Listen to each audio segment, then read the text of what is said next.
Sterlite ஆலையை திறப்பதற்காக அனுமதிக்க முடியாது எனவும் திறக்க அனுமதிக்க கோரி தொடர்ந்த வேதாந்தா குழுமத்தின் மனுவை நிராகரித்து உச்சநீதிமன்றம் உத்தரவிட்டிருக்கிறது. ஸ்டெர்லைட் ஆலையில் தூத்துக்குடியில் செயல்பட்டு வரும் ஸ்டெர்லைட் ஆலையில் வெளியேற்றப்படும் நச்சு கழிவுகளால் பொதுமக்கள் பாதிக்கப்படுவதாக கூறி போராட்டத்தில் ஈடுபட்டனர். இந்த போராட்டம் தொடர்பாக அதன் பின்னர் நடைபெற்ற கலவரம், அதன் பின்னர் நடைபெற்ற துப்பாக்கிச்சூடு உள்ளிட்ட சம்பவங்களின் மூலமாக 13 பேர் பலியாகினர். இதைத் தொடர்ந்து சுற்றுச்சூழல் அனுமதியினுடைய முறையான அனுமதி பெறாமல் வேதாந்தா குழுமம் செயல்படுவதாக கூறி தமிழக சுற்றுச்சூழல் துறை ஸ்டெர்லைட் ஆலையை மூடி உத்தரவிட்டது. இந்நிலையில் தமக்கு இந்த பிறப்பிக்கப்பட்ட இந்த உத்தரவை ரத்து செய்ய வேண்டும் என கூறி ஸ்டெர்லைட் ஆலை நிர்வாகத்தின் சார்பில் தேசிய பசுமை தீர்ப்பாயத்தில் வழக்கு தொடரப்பட்டது.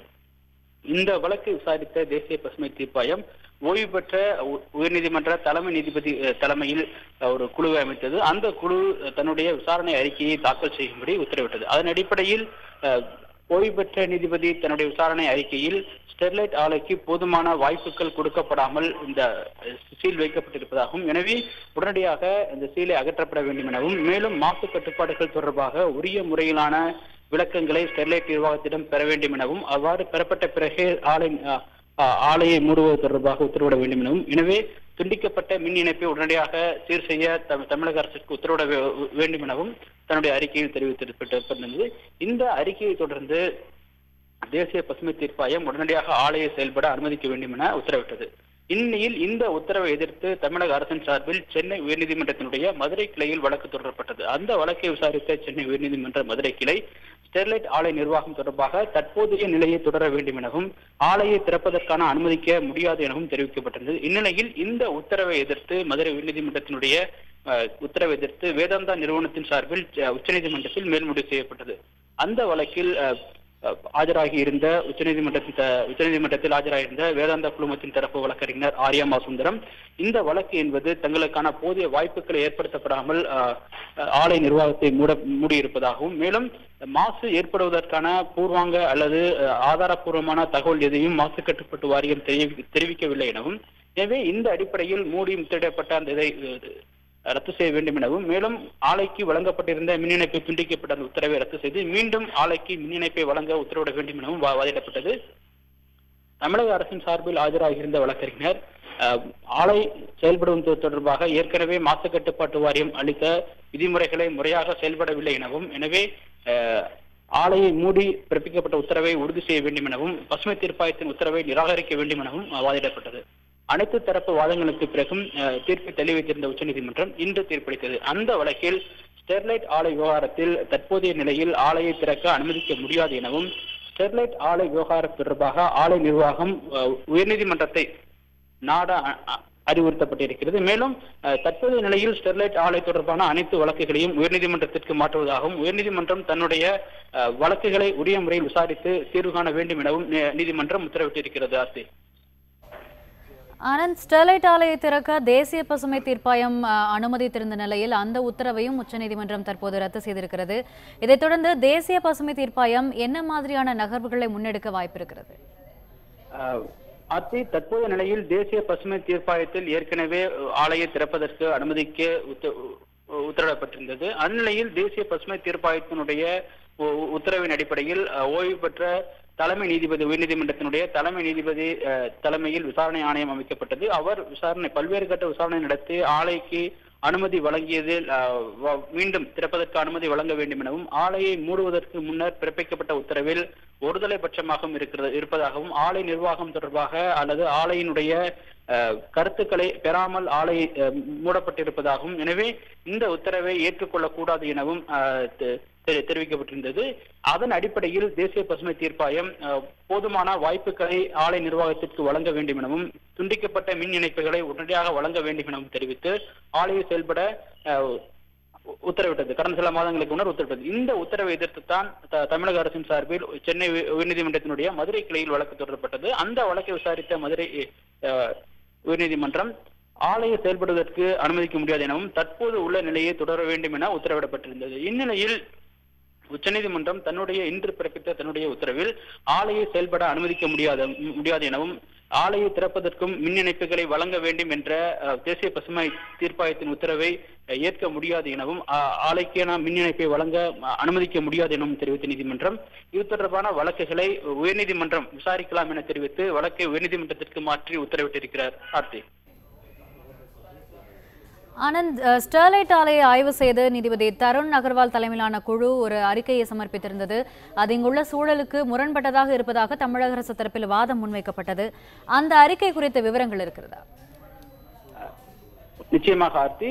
தருண் அகர்வால் உயர்நீதிமன்றத்தினுடைய ஓய்வு பெற்ற தலைமை நீதிபதி தருண் அகர்வால் தலைமையிலான ஒரு குழுவை தேசிய பசுமை தீர்ப்பாயம் அமைத்தது. அந்த குழு என்பது சென்னை மற்றும் தூத்துக்குடி உள்ளிட்ட பல்வேறு இடங்களில் தன்னுடைய ஆய்வுகளையும் தன்னுடைய விசாரணைகளையும் நடைபெற்றது. அந்த விசாரணைகளில் ஆலையிலிருந்து வெளியே கொட்டப்படுகிற கழிவுகள் உள்ளிட்டவைகள் குறித்து விரிவாக ஆய்வுகள் நடத்தப்பட்டது. பின்னர் ஆலையிலிருந்து மாசுக்கள் தன்மைகள் மக்களுடைய கருத்துக்கள் உள்ளிட்டவைகள் முழுமையாக ஆய்வு செய்யப்பட்டது.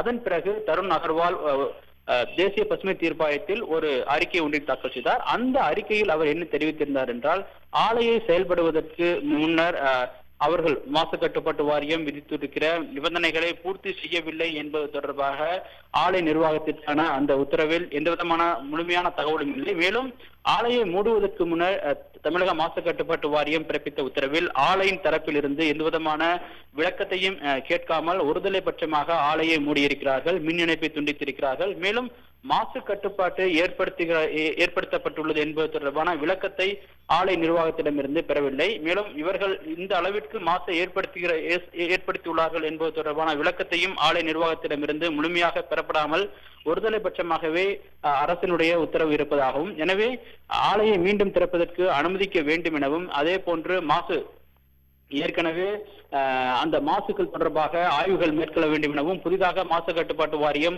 முறையாக ஆய்வுகளை மேற்கொள்ள வேண்டும் எனவும், அதே போல மின் இணைப்புகளை உடனடியாக 12 வாரங்களுக்குள் மின் இணைப்புகளை மீண்டும் துண்டிக்கப்பட்ட மின் இணைப்புகளை மீண்டும் சரி செய்து தர வேண்டும் எனவும் உத்தரவிடப்பட்டிருந்தது.